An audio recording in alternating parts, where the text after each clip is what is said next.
Welcome to Land of Horror, where horror stories come to life like never before.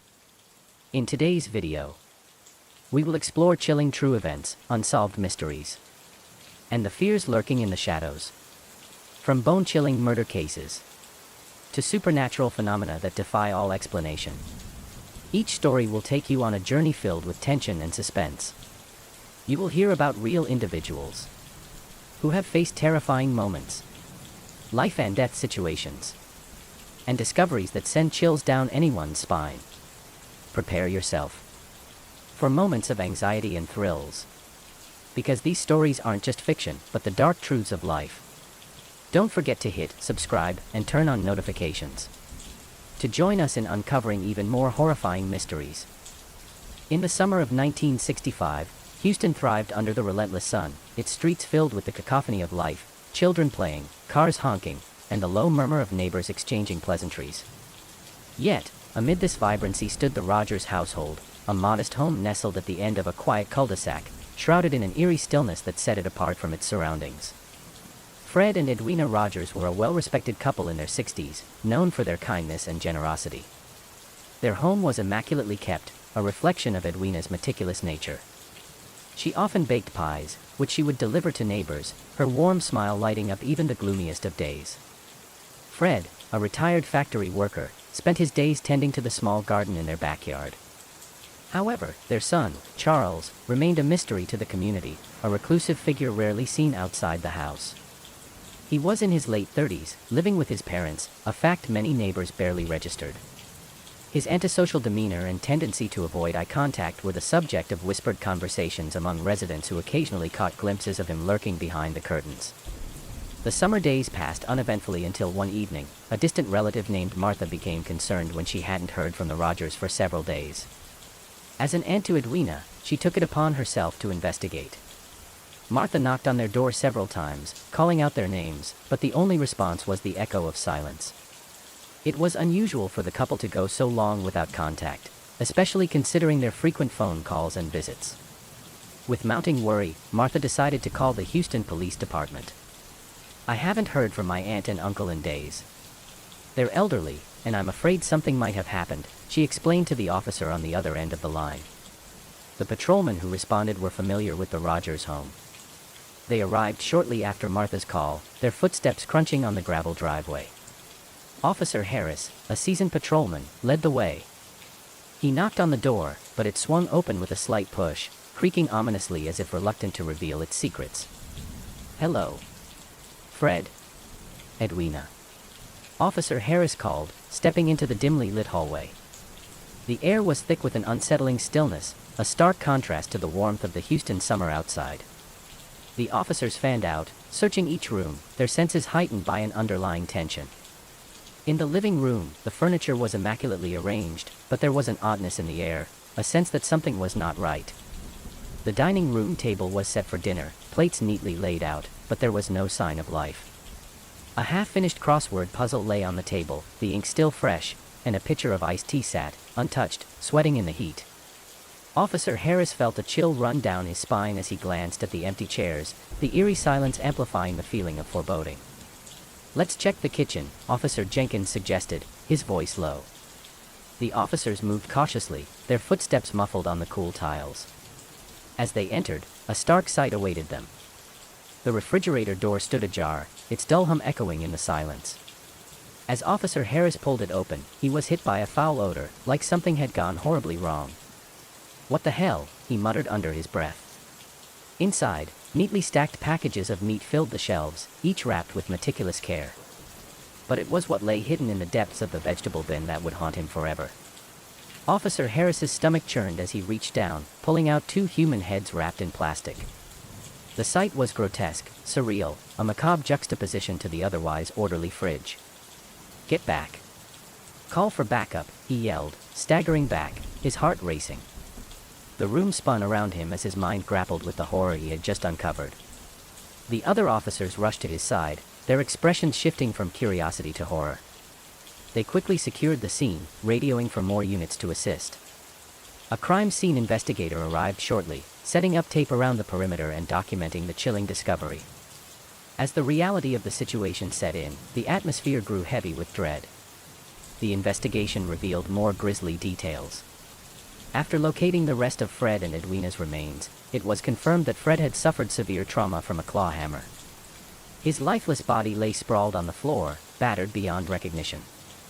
Edwina, too, had met a brutal end, her lifeless form indicating a desperate struggle. The investigators found evidence of a violent scene, furniture overturned, and signs of chaos. Who could have done this? One officer whispered, the question hanging in the air like a dark cloud. They began to search the home for clues, determined to piece together the mystery behind the brutal slayings. As they combed through the cluttered rooms, they found a basement door hidden behind a stack of old boxes in the garage. With a shared look of apprehension, the officers descended the creaking stairs, their flashlights cutting through the thick darkness. The basement was a stark contrast to the rest of the house, filled with dust and shadows, a place untouched by time.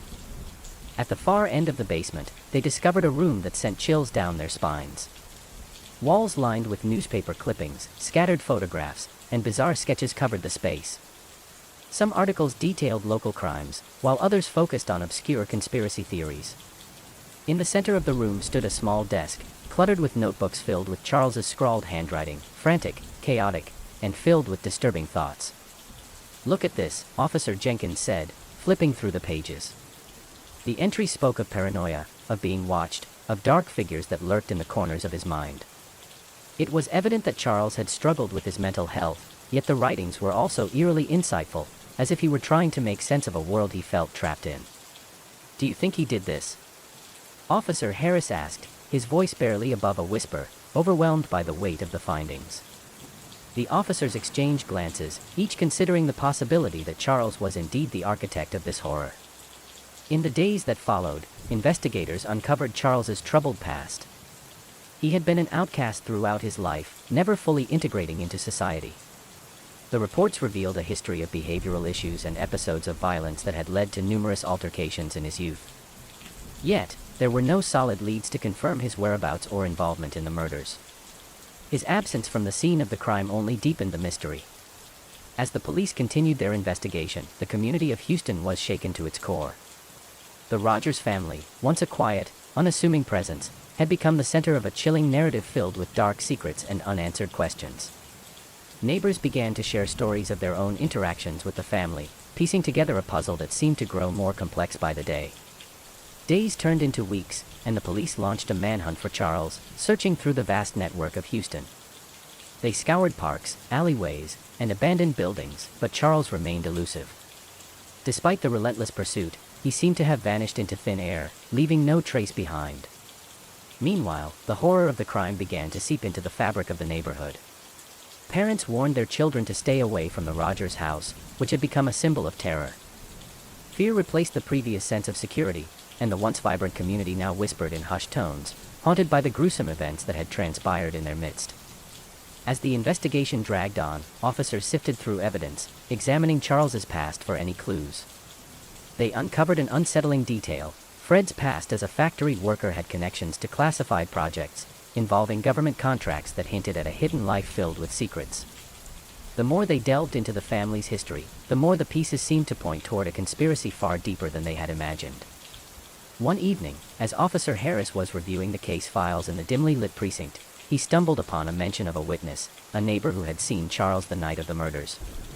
Excited yet apprehensive, he quickly set up a meeting with the witness, hoping it would shed light on the case that had gripped the city.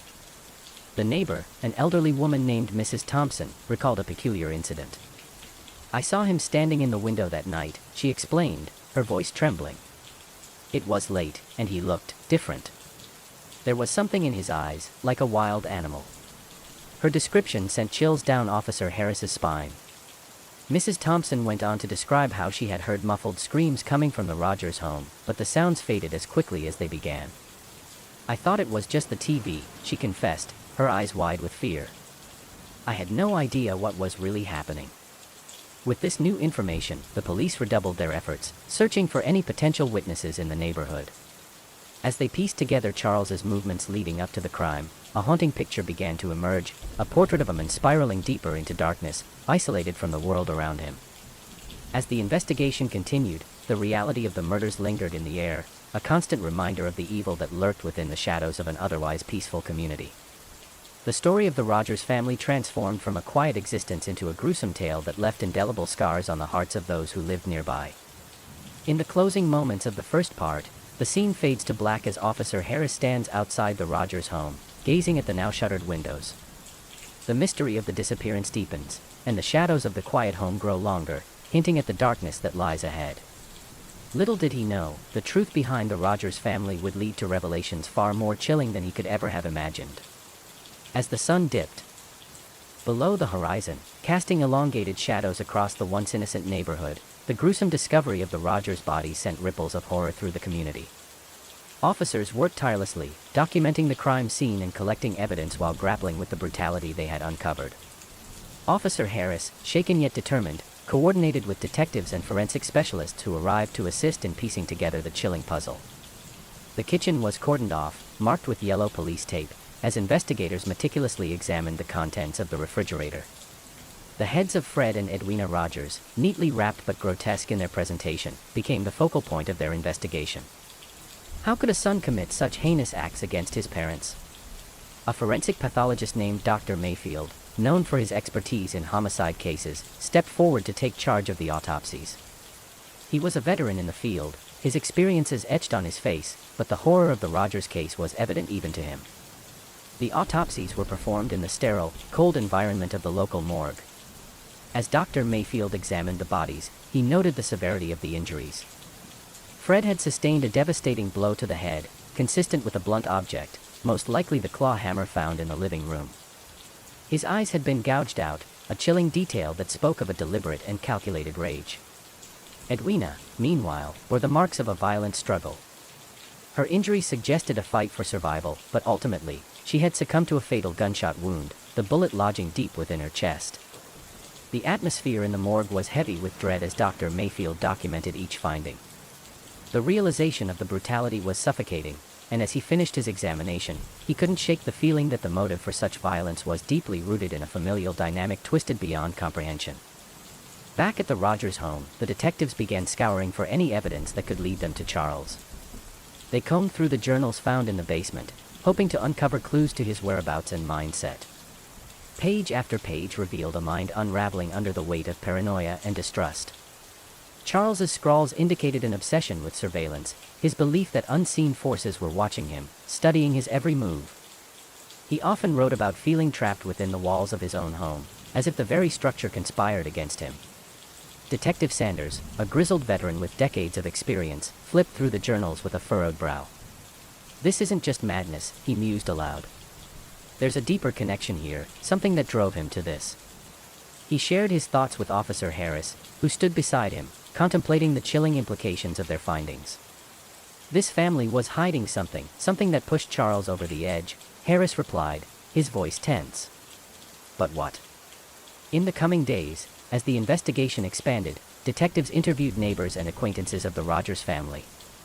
The more they uncovered, the clearer it became that the Rogers had maintained an unsettling facade, masking a troubled home life.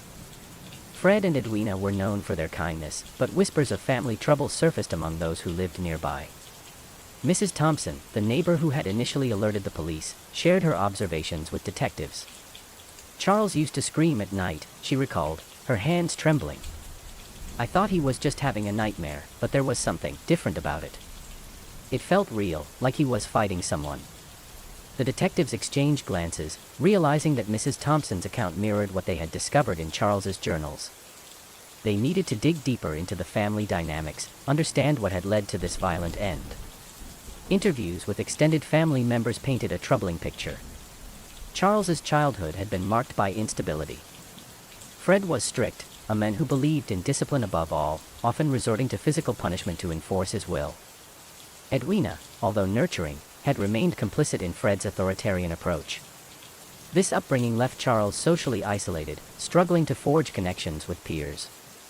His reclusiveness only deepened with time, exacerbated by his parents' increasing control over his life. "Charles was never a bad kid," a distant cousin explained, her voice shaky with emotion. "He just had trouble fitting in. But once he became an adult, it was as if he lost all sense of reality." He stopped leaving the house, stopped engaging with us. As investigators worked tirelessly to trace Charles's last known movements, they uncovered a trail of unsettling behavior. A few weeks before the murders, several neighbors reported strange occurrences, late-night noises, glimpses of a shadowy figure peering through windows, and even the sound of frantic typing at odd hours. Charles had become a ghost, haunting the home he once shared with his parents. In a particularly unnerving revelation, detectives discovered that Charles had been frequenting local pawn shops in the weeks leading up to the murders. They interviewed the owners, who recalled him attempting to sell various items, including a collection of tools and, most notably, a handgun. The police quickly traced the firearm back to a purchase made under Fred's name, raising further suspicion. As the investigation unfolded, the community became engrossed in the chilling narrative. Local news outlets picked up the story, sensationalizing the gruesome details while the residents of Houston grappled with the horror unfolding in their midst. Rumors began to spread, as gossip took on a life of its own. The once peaceful neighborhood was now synonymous with tragedy, and whispers filled the air. Amid the chaos, Officer Harris found himself wrestling with doubts. What if Charles was truly innocent? What if he had fled in fear, trying to escape the monstrous life that had consumed him? The lack of definitive evidence linking him to the murders created a nagging unease that clouded the investigation. Weeks passed, and the case grew colder. The community began to settle into a rhythm of unease, the shadow of the Rogers family tragedy looming large. Officer Harris could not shake the feeling that they were missing something crucial. He decided to return to the house, hoping to find a clue that might have eluded them during their initial investigation. As he stepped inside, the stale air pressed against him like a heavy blanket. Memories of the horrific scene flooded his mind, but he remained focused. He began his search anew, retracing his steps through the kitchen, living room, and the basement, lingering on each detail. In the corner of the basement, something caught his eye, a small box hidden beneath a loose floorboard. Heart racing, he pried it open, revealing an assortment of photographs, letters, and documents. Each item unveiled another layer of the Rogers family's dark past. The photographs depicted a happier time, family gatherings, birthdays, and vacations. But one photo, in particular, sent a shiver down his spine. It showed Charles standing with his parents, but the look in his eyes was haunting, a mix of fear and desperation. The contrast between the smiles on his parents' faces and the anguish etched on Charles's was unsettling. Alongside the photos, Harris discovered letters exchanged between Fred and Edwina that hinted at a deteriorating relationship. They spoke of financial troubles, a family secret that weighed heavily on their shoulders, and a plea for help. The tone shifted from hopeful to despairing, revealing that the Rogers family was grappling with issues that transcended mere domestic disputes.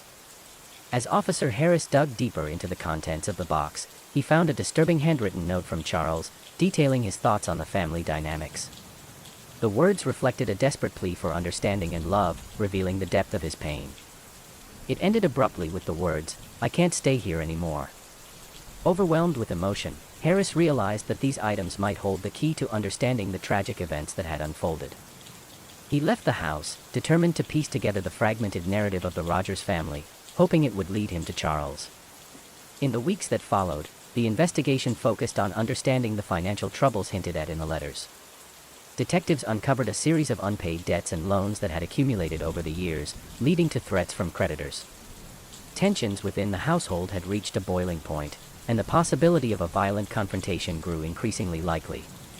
As the investigation continued, new information emerged regarding Fred's involvement in questionable business dealings. It seemed he had been attempting to manage the family's financial troubles through illicit means, a revelation that painted the Rogers in a different light.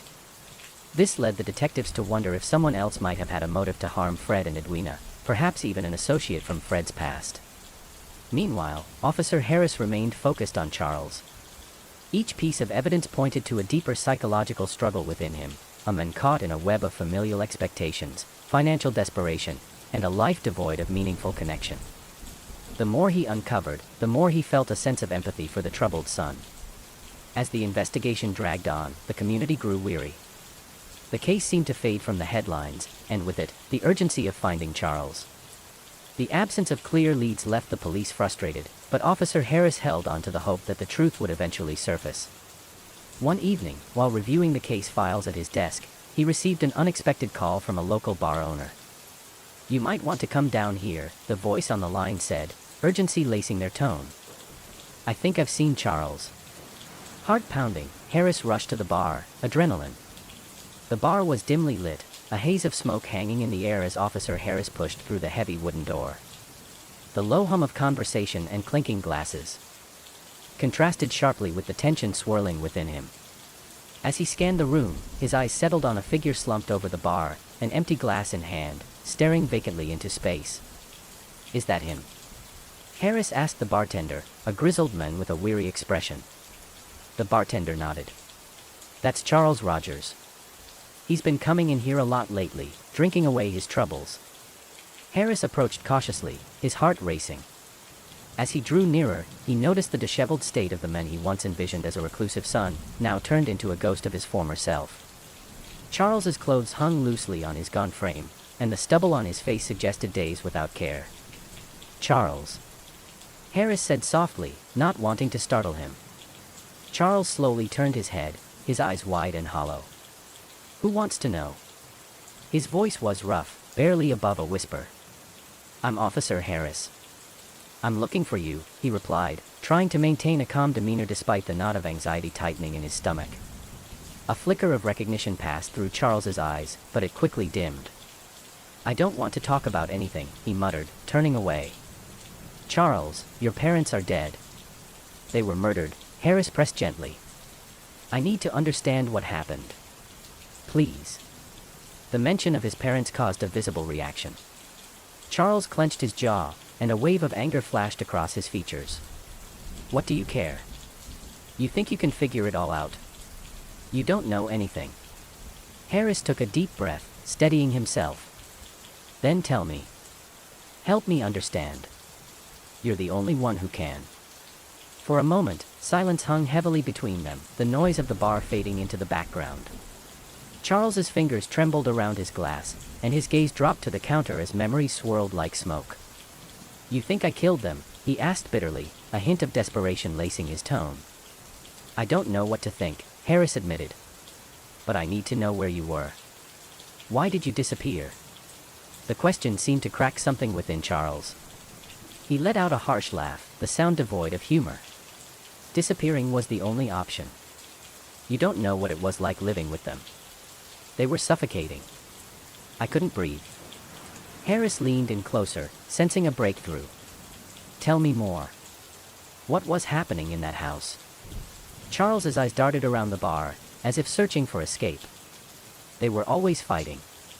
I could hear it through the walls. My father was losing it. He had these crazy ideas about money and control. And my mother, she just went along with it. I felt trapped." "Did it ever get violent?"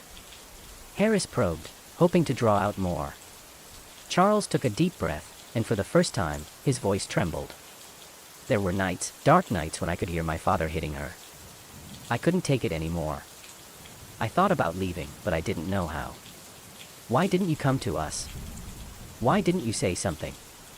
Harris urged, his heart aching for the young man before him. "I was scared." Charles snapped, tears brimming in his eyes. "I didn't want them to hurt me. I didn't want to be a part of it. So, I just vanished. I thought it would be easier. Easier than facing the truth." Harris questioned gently. Charles remained silent, a mix of anger and sorrow flooding his expression. "You have no idea what it was like to live with them. I thought they would be better off without me, and I'd be better off without them." As the conversation unfolded, Harris began to piece together the psychological torment Charles had endured. He had become a prisoner in his own home, caught in a cycle of fear and despair. "Charles," Harris said, choosing his words carefully, "I need you to help me find out what really happened. Someone killed your parents, and I believe you can help us uncover the truth." Charles looked away, a war raging in his mind. The weight of his silence threatened to crush him, but finally, he nodded slowly. "Okay. I'll tell you what I know." As they spoke, Harris felt a strange connection forming. Charles was no longer just a suspect, he was a victim of a tragic family dynamic that had spiraled into violence. They arranged to meet again to discuss further details, and as Harris left the bar, he felt a mix of hope and dread. Back at the station, Harris reported his findings to Detective Sanders. "He's hurting, Detective. He's been living in a nightmare. I think there's more to uncover." Sanders leaned back in his chair, considering the implications. If he's a victim, it raises questions about how we handle this case. We need to get him into protective custody. In the following days, Officer Harris worked closely with Charles. They conducted a series of interviews, gradually unraveling the threads of the Rogers family's history. Charles revealed that the tension in the household had escalated drastically in the months leading up to the murders. "Things changed when my father started acting paranoid," Charles recounted during one of their sessions. "He began to believe people were out to get him. I overheard him talking on the phone, making threats to some shady characters." Harris's interest peaked. "Shady characters? Who?" "I don't know their names, but he was borrowing money from people who seemed dangerous. I told my mom she needed to leave him, but she just dismissed it as his usual behavior. I felt so powerless." The more they uncovered, the more complex the picture became. Charles painted a portrait of a family driven to the brink by financial desperation and control. Fred's obsession with money led him to make deals that placed the family in perilous situations, and Edwina's unwillingness to confront her husband only compounded the issues. One evening, as Harris and Charles reviewed old photographs in the basement, Charles pointed to a group shot taken years ago during a family gathering. "Look at us. We were happy once. But I can't remember the last time I felt that way. Everything fell apart after my father lost his job." Harris noticed the change in Charles's demeanor, the sadness in his voice, and the flicker of longing in his eyes.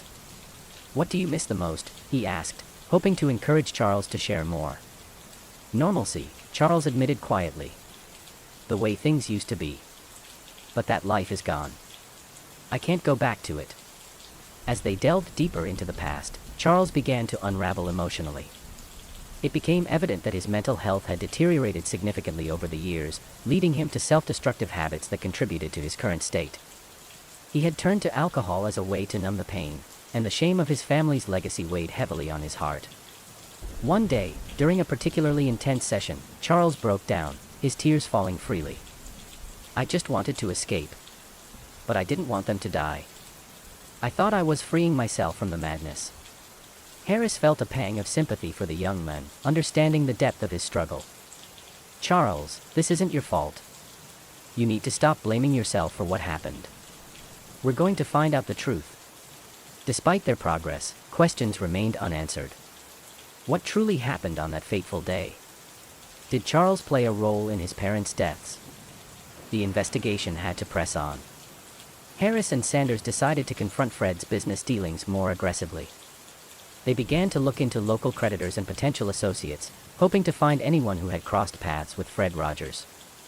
Their search led them to a local loan shark known for his ruthless methods, Jack the Shark Sullivan, a man rumored to have ties to organized crime.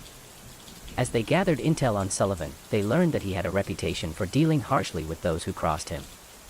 The detectives speculated that Fred might have been involved in something far more dangerous than they had initially thought. One evening, while the detectives were at a local diner, an informant approached them with a lead. "I heard some things," the man whispered, glancing around nervously.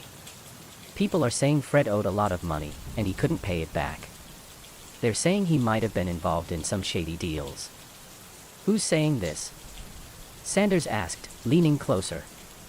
"The word is Sullivan was angry. Very angry. He wanted his money, and if he didn't get it, well, let's just say he doesn't play nice," the informant replied, his voice shaking. "Do you think he could have killed Fred and Edwina?" Harris pressed, adrenaline coursing through him. "It's possible. I've heard stories about him taking out people who don't pay up. But be careful. This guy's dangerous." Realizing they had stumbled onto something significant, the detectives began gathering evidence against Sullivan. They discovered that Fred had a history of late payments, a trail leading straight to the loan shark. Harris felt the tension mount. The pieces of the puzzle were finally coming together. With the new information, they decided to confront Sullivan.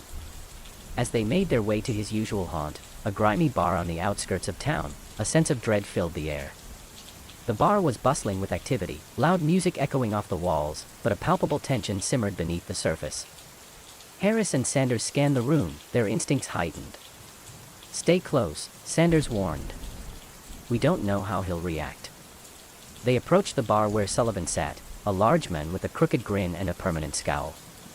As they introduced themselves, Sullivan's demeanor shifted, and a dark shadow crossed his face. You boys better be careful. You don't want to mess with me. We're investigating the Rogers case, Harris said, keeping his voice steady. We have questions for you. Sullivan leaned back, an air of arrogance surrounding him. What do you want to know? I don't know anything about them. Fred owed you money, didn't he? Sanders pressed, watching for any signs of guilt. A flicker of irritation crossed Sullivan's face. That's none of your business. He was a deadbeat. Was he in trouble with you? Did you threaten him? Harris continued, his tone firm.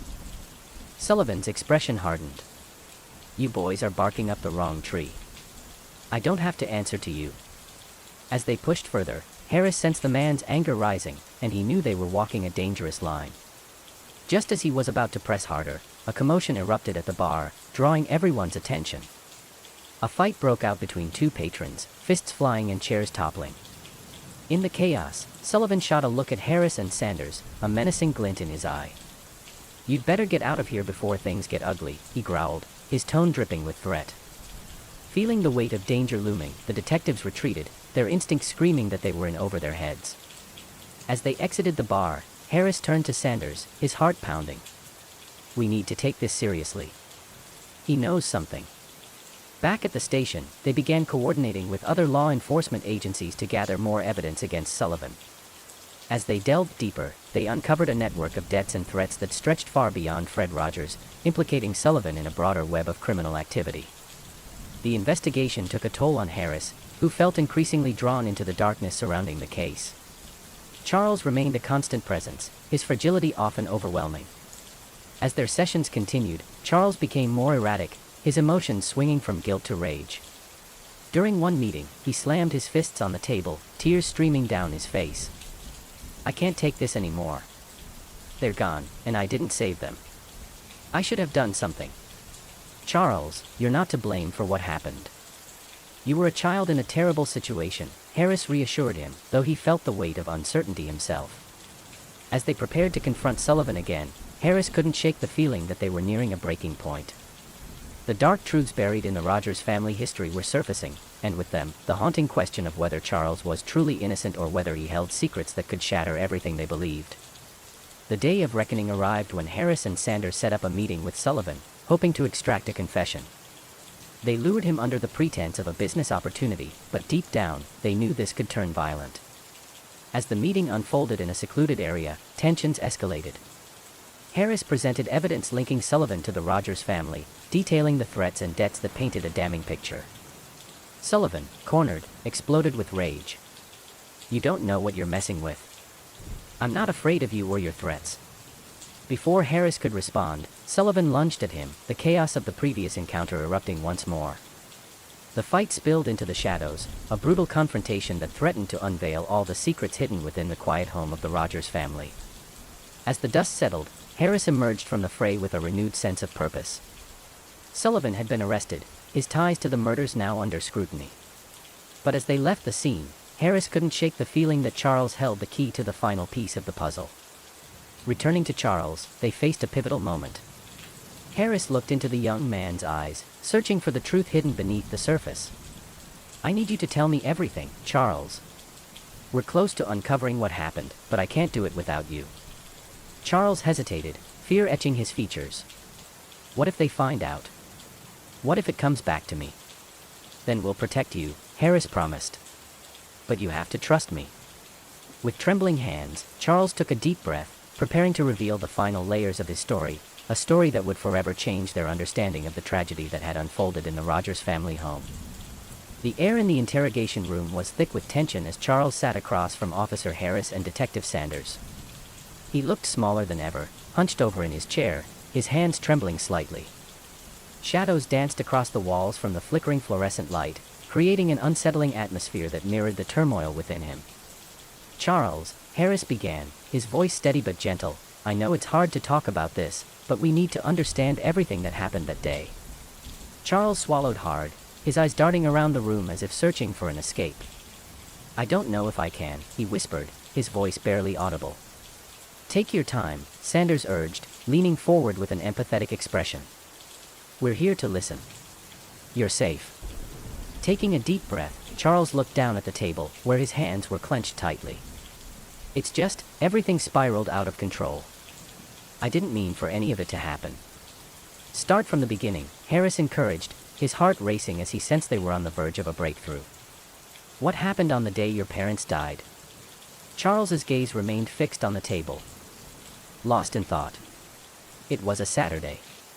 I was in my room, trying to block out the noise. They were fighting again. It was the same argument, over money, over my dad's debts. I just wanted it to stop." "What happened next?" Sanders pressed. "I heard my mother scream," Charles said, his voice trembling.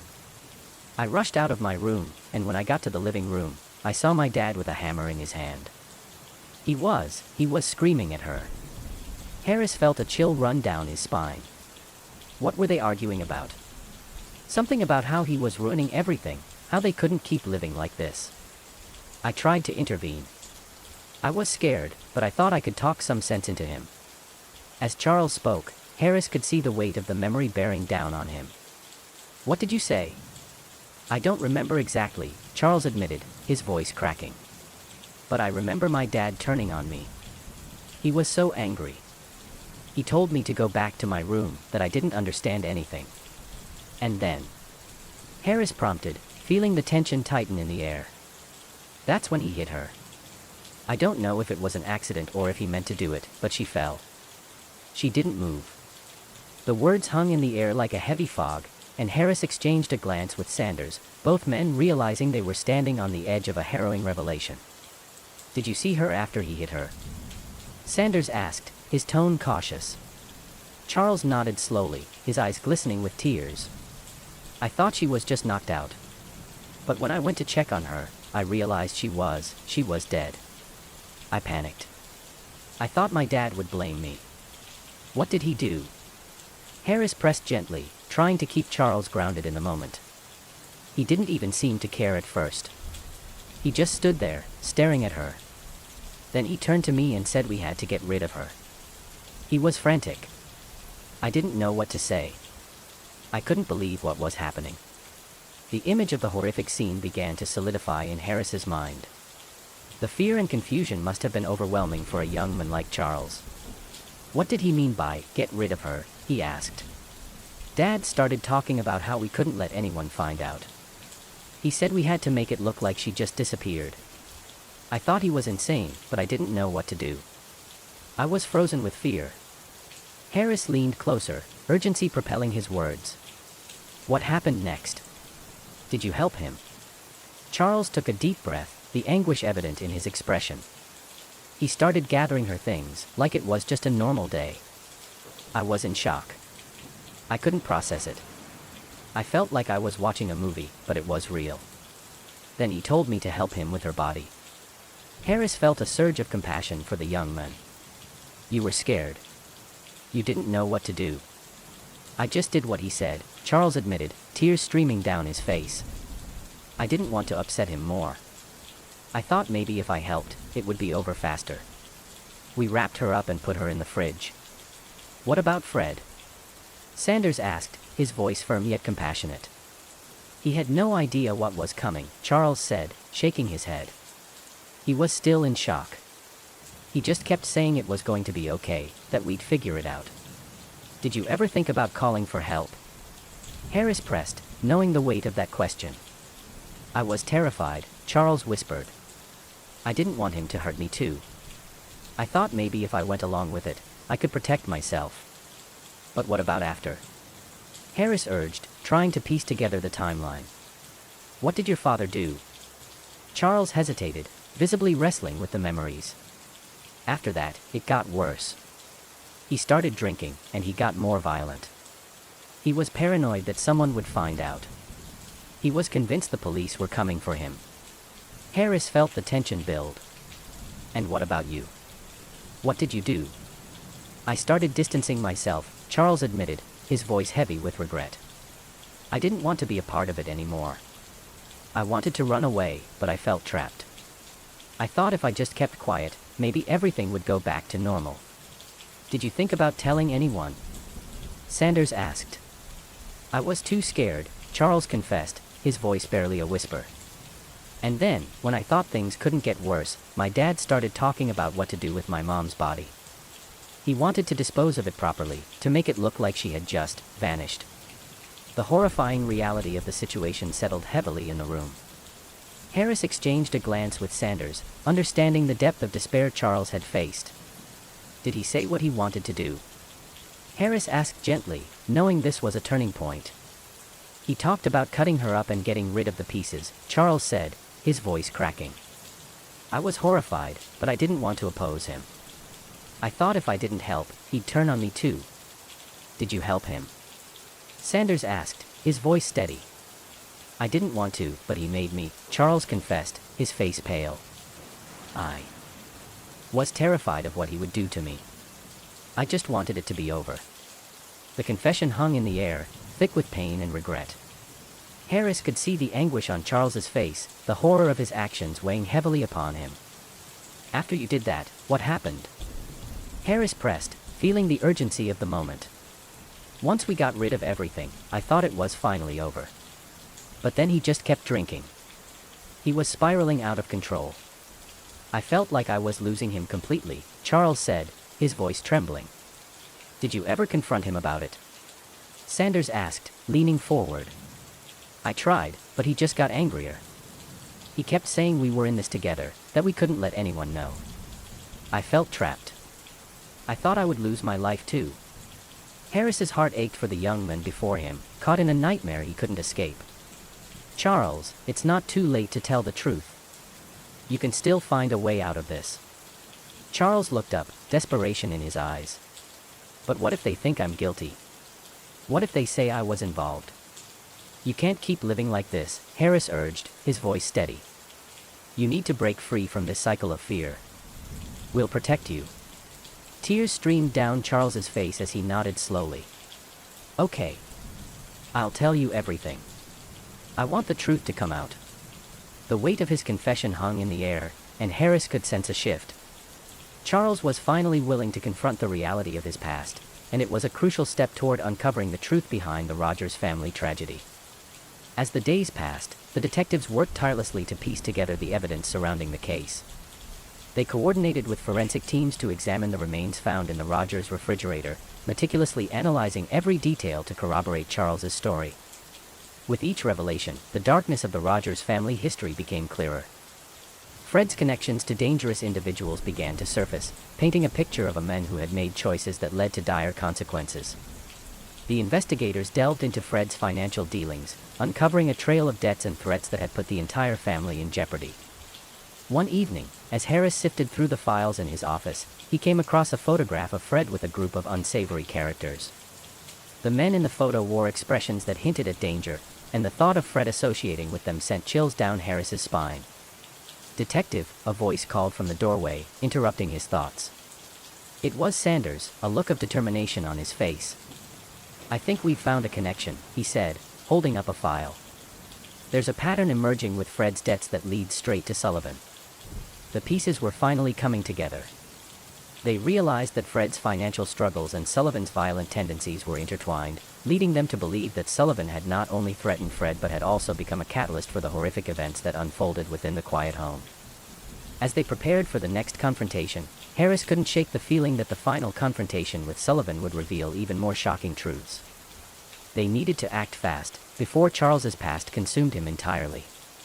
In the following days, as they continued to build their case, they arranged a final meeting with Sullivan, armed with the evidence linking him to Fred's debts and the murders of the Rogers family. As they entered the dimly lit room, Sullivan was already waiting, leaning back against the wall with a smirk on his face. I see you boys are back for more. What's it gonna be this time?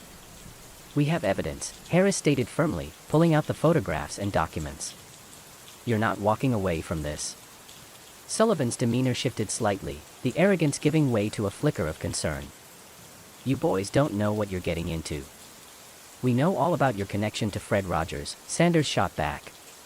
We know you threatened him, and we're not afraid to take you down." Sullivan's expression darkened, and a low growl escaped his lips. "You think you can scare me? You have no idea who you're dealing with." With the tension rising, Harris pressed on, determined to break through Sullivan's facade. "You think you can intimidate us? We've seen what you're capable of, and we're not backing down." Just as Sullivan opened his mouth to retort, a knock sounded at the door, cutting through the charged atmosphere. It was another officer, looking frantic. "Detectives, you need to come quick. We've got a situation." The atmosphere in the precinct was thick with anticipation as the detectives gathered to discuss their next steps. News of the situation involving Sullivan had sent shockwaves through the department, and tensions were running high. As Harris and Sanders convened in the conference room, they reviewed the latest developments and prepared for the confrontation that could finally bring justice to the Rogers family. "Do we have a location on Sullivan?" Harris asked, his eyes scanning the room filled with charts and photographs. The intensity of the case hung over them like a dark cloud. "We've got a lead on his last known whereabouts," Sanders replied, tapping on his notepad. "He was spotted near a bar on the outskirts of town. We need to act fast before he slips away again." "Let's gather a team," Harris said, his voice steady. "This time, we won't let him get away." As the detectives assembled their squad, they felt a surge of adrenaline coursing through them.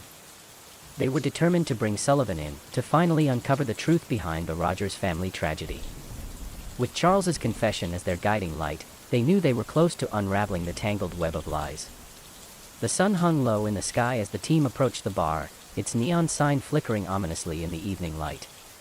The air was thick with tension as they surveyed the scene, the sense of impending confrontation palpable. "Stick to the plan," Harris instructed, his gaze locked on the entrance. "We move in quickly, no mistakes this time." As they pushed through the door, the smoky haze enveloped them, and the sounds of laughter and clinking glasses faded into the background. Harris scanned the room, searching for Sullivan, and felt his heart race as he spotted him at the bar, nursing a drink. "Sullivan!" Harris shouted, his voice cutting through the noise. "You're under arrest." Sullivan turned slowly, his expression shifting from surprise to defiance. "You think you can just waltz in here and take me?" he sneered, pushing his drink aside. "You have no idea who you're messing with." "We know everything," Sanders shot back, stepping closer. "We know about your connection to Fred Rogers and the murders of his family." A tense silence enveloped the bar as patrons turned their attention to the unfolding confrontation. Sullivan's eyes narrowed, and he stood up, his fists clenching at his sides. "You think you can pin this on me? You have nothing." "Maybe not yet," Harris replied, his voice calm but firm. "But we will find the evidence we need. You won't escape this." With a sudden movement, Sullivan lunged for the exit, but the officers were quick to react. They closed in, tackling him to the ground, the bar erupting into chaos as drinks were spilled and patrons shouted in confusion. "Get the cuffs on him," Sanders commanded, and the officers swiftly restrained Sullivan, securing him against the floor. As the dust settled, Harris looked down at Sullivan, whose bravado had evaporated. "You're going to answer for what you did, Sullivan. This ends now." Once they had Sullivan in custody, they wasted no time returning to the precinct. The energy in the air was electric as they prepared to interrogate him, eager to pry loose any information that could shed light on the Rogers case. In the interrogation room, Sullivan sat in silence, a smirk still plastered on his face. Harris and Sanders entered, determination etched on their features. "You think you're tough?" Sanders challenged, leaning in. "You think you can intimidate us? We have Charles's confession. We know what happened to Fred and Edwina Rogers." Sullivan's smirk faltered for a moment, and Harris seized the opportunity. "You're not as untouchable as you think. This time, we have the evidence to prove it. You think a kid's confession is enough to take me down?" Sullivan retorted, his bravado returning. "He was just trying to save his own skin." "Maybe," Harris countered, maintaining his composure. "But you know the truth, and it's time to come clean. You need to tell us what you know about Fred's debts, about how deep this goes." As they pressed him, Sullivan's demeanor shifted, the weight of his arrogance beginning to crack. "Fred was a fool," he spat. "He thought he could play with fire and not get burned. He made deals with the wrong people, and he paid the price." "What do you mean?" Sanders pressed, leaning forward. What deals? Let's just say he borrowed from some dangerous people, Sullivan replied, his eyes flickering with something resembling fear. They don't take kindly to being stiffed. What happened to Edwina? Harris demanded, his voice steady. Did you threaten her too? Sullivan hesitated, his bravado wavering as the memories surfaced. She was just a pawn in his game. He brought this on himself. You think you can deflect blame? Harris challenged. You're responsible for this, and we're not going to let you off the hook. With a sudden movement, Sullivan leaned back in his chair, an unsettling calm washing over him. Fine. You want the truth. Fred's debts were bigger than you can imagine. He owed more than just money, he owed loyalty. And when he couldn't pay up, it cost him everything. The detectives exchanged a look, sensing they were on the brink of something significant. What happened that night? Sanders pressed. Did you have a hand in it? I didn't pull the trigger, if that's what you're asking. Sullivan replied, a cold smile creeping onto his face. But I was there. I saw it all. Harris's heart raced as he leaned closer, eager for every detail. What did you see? It was a bloodbath, Sullivan said, his voice lowering. Fred thought he could handle it, but he was out of his league. When things went south, he lost control. It all spiraled, and Edwina ended up caught in the crossfire. What do you mean by caught in the crossfire? Sanders asked, trying to keep his emotions in check. I mean she got in Fred's way, Sullivan said coldly. When he snapped, he took her out. It was quick. He didn't think twice. The revelation hung heavy in the air, and Harris felt his stomach churn. The brutality of the situation was more horrific than he had imagined. Why didn't you stop him? Harris challenged, anger bubbling within him. I wasn't there to babysit, Sullivan retorted, his bravado flickering. I had my own interests to protect. It wasn't my fight. Your interests? Is that what this was all about? Sanders pressed. You just stood by and watched. Call it survival, Sullivan replied, a hint of desperation creeping into his voice. I had to look out for myself. As they continued to press him for information, Sullivan's bravado slowly crumbled, revealing a man who had been living in fear of the very people he had tried to deceive. It became clear that he was not the mastermind of the horrific events, but rather a coward who had hidden in the shadows. In the weeks that followed, the investigation took a new turn as the detectives uncovered more evidence linking Fred's debts to a larger network of criminals. They discovered that he had been involved in a series of shady dealings, putting his family in grave danger. With each revelation, the pieces of the puzzle began to fit together. Charles's confession had been the key to unlocking the truth, and as the detectives continued their work, they felt a growing sense of justice for the Rogers family. But amid the progress, Charles struggled with his guilt. Each day was a battle as he tried to come to terms with his involvement, the memories of that night haunting him relentlessly. The trauma of witnessing his father's actions weighed heavily on him, and he found himself torn between the desire for redemption and the reality of his past. One evening, as the sun dipped below the horizon, Charles sat in his small cell, staring out through the barred window. He felt a mix of emotions swirling within him, fear, regret, and a flicker of hope. As he listened to the distant sounds of the city, he knew he had to confront his demons. Detective Harris, he called out as the officer passed by his cell. Can I talk to you? Harris paused, sensing the urgency in Charles's voice. What is it, Charles? I need to tell you more about that night, Charles said, his voice shaking. There's something I didn't mention before. Harris stepped closer, his heart racing as he prepared to listen. Go on. I've been thinking about it, and I remember something else, Charles said, his eyes glistening with unshed tears. Before everything happened, there was a man who came to the house. I think he was one of my dad's creditors. He threatened him. I saw it. Who was this man? Harris asked, leaning in closer, eager for the new information. I don't know his name, but I remember he had a scar on his face, Charles said, trembling. He was angry. He wanted the money, and I think my dad was trying to find a way out, but he couldn't. Did he threaten you too? Harris pressed, knowing the stakes were higher than ever. Yes, Charles whispered, his voice barely above a breath. I was terrified. I thought he was going to hurt me. Why didn't you tell us this before? Harris asked, frustration mingling with sympathy. I was scared. I didn't want to remember. I just wanted it all to go away, Charles admitted, tears streaming down his face. But I can't keep hiding from the truth anymore. I need to face what happened.